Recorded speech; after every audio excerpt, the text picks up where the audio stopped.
It's a pleasure to be here, and it's always difficult following Rich because he's such an elegant speaker. But he, I think, has done an excellent job in summarizing the complexity and really the beauty of the ecosystem in MIT that enables it to produce so much entrepreneurship and so much innovation.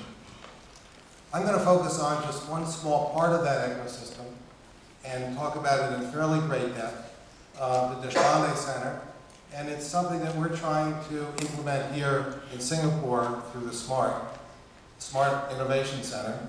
I'm here to let you know that SMART isn't just a taxi cab company in Singapore. It also represents a very large commitment by MIT and by the National Research Foundation.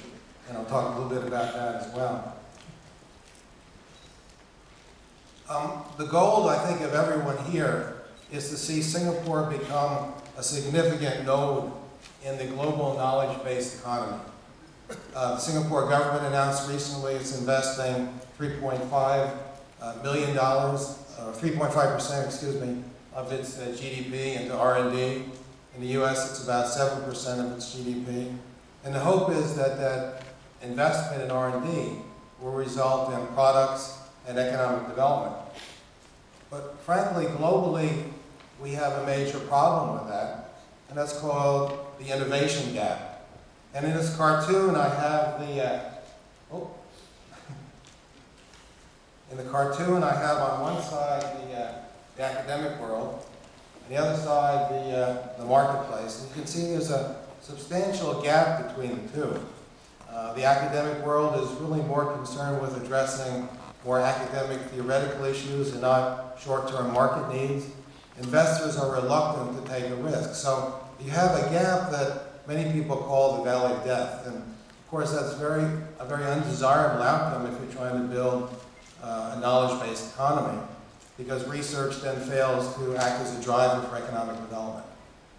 So we're going to talk tonight about a potential solution, and we're going to use MIT as an example. MIT, as Rich mentioned, is an amazing place. If you got all the MIT graduates, if you put them in their own private country, and you looked at all the companies that they formed and all the employees that they have, and you look at the economic base, they would equal the 17th largest country on the globe. A net economic result of about $2 trillion a year. And that's reported by Sloan Business School, so I guess we have to believe it. And it's something that certainly we would like to see that happen here in Singapore. But frankly, the MIT environment, as Rich mentioned, is very complex. It's a very robust system. It took years to develop. You have a very elaborate venture capital network that knows how to finance these early emerging technologies. You have faculty that are almost naturally selected to be entrepreneurs.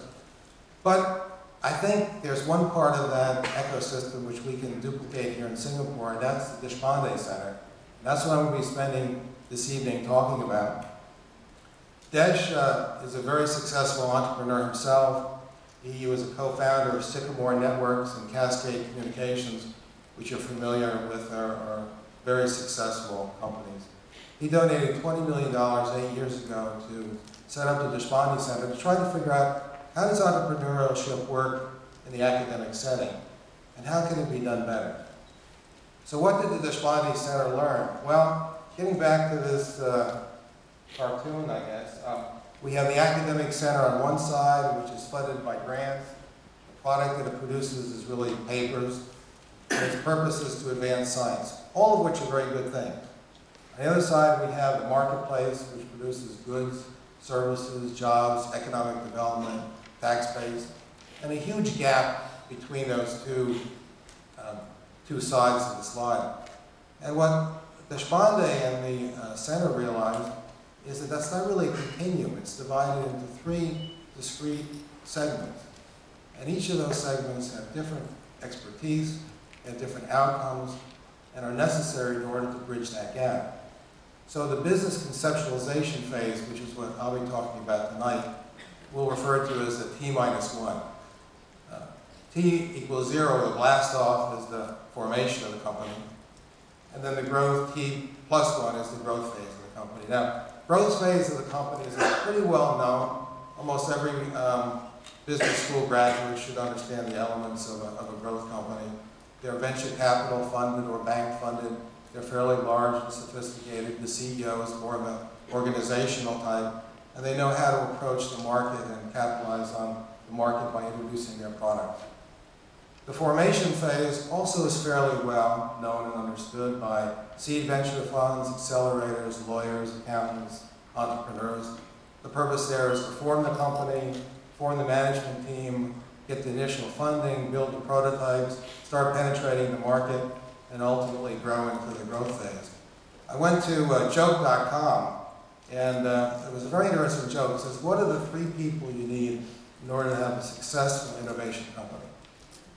You need the visionary, you need the businessman, and you need a son of a bitch. And I think those of you who have been entrepreneurs know exactly what I'm talking about.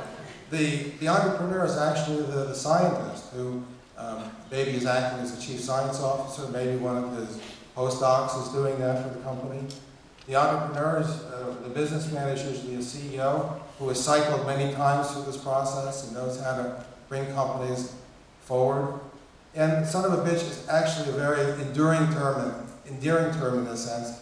It's the venture funders, the seed venture funders or the VCs. And they have to be son of a bitch because they're really telling you, don't forget there's a bottom line here, there's a return on investment that you have to worry about. But they're also your best ally because when you run into trouble, when you need funding, they're not piastu, they're not timid. They're going to provide you with the funding you need because they don't want you to go into the living dead scenario. They want you to become a viable company.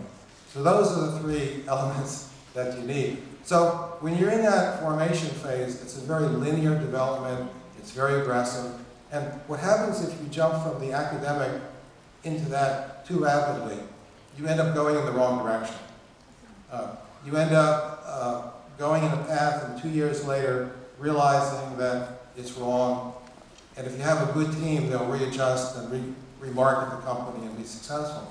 But it's a horrible experience they have to go through. So that's why Deshpande Center focused on this business conceptualization phase, where you actually take very early technology in academia and you do 2 things. You de-risk the technology by building prototypes, de-risking it so that ventures, capital guys can more easily pick it up. And you do a very important thing, and I'm going to use this term over and over again in the next 20 minutes or so, go-to-market strategy.